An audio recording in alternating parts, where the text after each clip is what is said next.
Things you didn't know that you didn't know, part 9. 75% of the mass of a human brain is made up of a substance called myelin. And myelin is made up 100% by cholesterol. I'll leave it there. On a separate and completely unrelated subject, Alzheimer's disease is a neurodegenerative brain disease which destroys brain cells. Now, Alzheimer's never existed until 1979, and yet now it is one of the leading causes of death in Western societies. On a separate and completely unrelated subject, margarine was first invented in 1869 because Napoleon wanted a cheaper and longer lasting fat for his armies to travel with. It didn't gain popularity until the Second World War, when butter and other animal fats were scarce.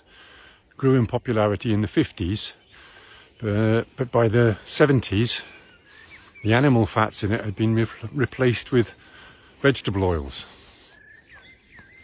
because obviously animal fats contain saturated fat and a lot of cholesterol, so they wanted to offer a lower cholesterol alternative. I'll leave it there.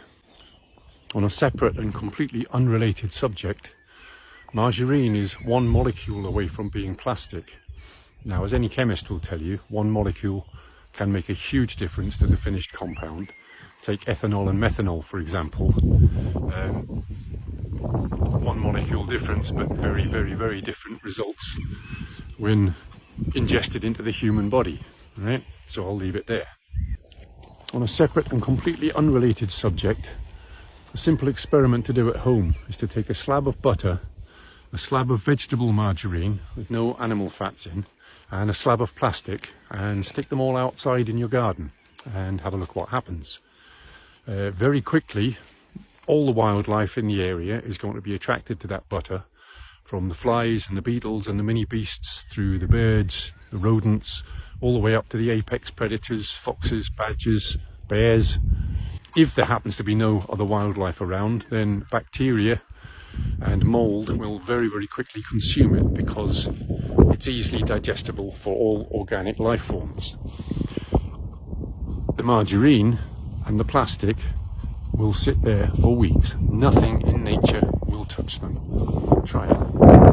I'll leave it there. On a separate and completely unrelated subject, I invite all GPs out there to check your patients' medical records and see how many of your dementia and specifically Alzheimer's patients have been on statins and or low cholesterol diets for many years. I'd be very interested to hear your feedback in the comments, and I'll leave it there. Have a fabulous day.